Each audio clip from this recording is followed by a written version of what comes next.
Have you ever looked at a training program before and thought to yourself, I have no idea what any of this actually means? If you have, then I promise you're not alone, and honestly it is completely normal, especially if you're new to training.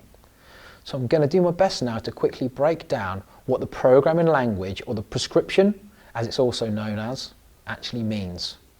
So a good training program that has been created with a purpose and an end result in mind will have a prescription. First, you'll have the exercise. Sometimes, like with our app, we also include an exercise demonstration video with written guidelines. Then you'll have separate categories that explains how you'll execute each exercise very specifically. This will make sure that we are eliciting the correct stimulus for the result that you want.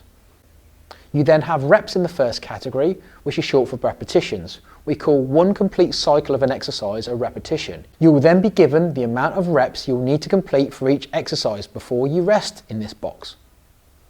You may be given just one number like 10 or 12, but often for our programming we'll use rep ranges like 8 to 12. This allows you to fall anywhere within that rep range and still elicit the correct result without stressing over a very specific number.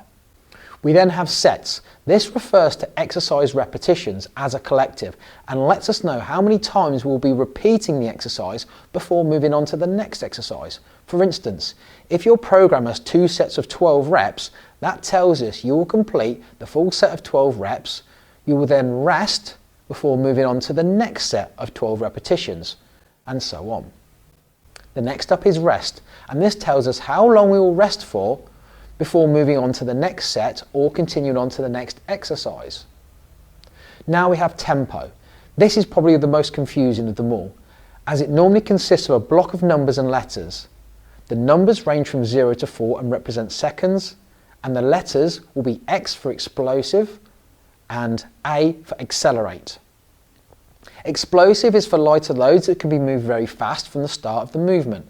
Accelerate is for heavier loads that require you to break the initial inertia of a static bar, allowing you to speed up once the bar is moving. Each letter and number refers to a different phase of the exercise repetition.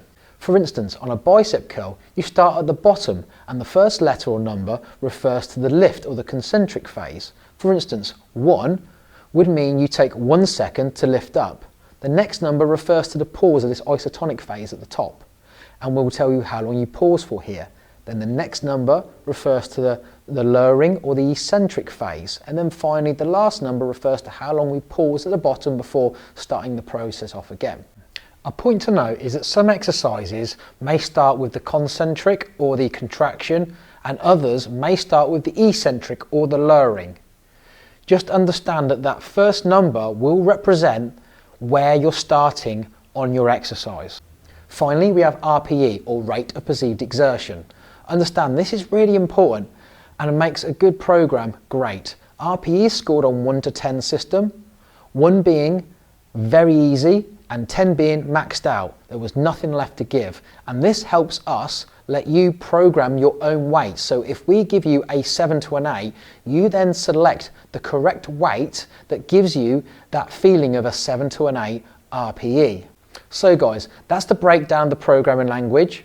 If you found this information useful, give it a save, give me a like and a follow, and drop us a DM if you want us to program for you. We'll get back to you ASAP. See you soon.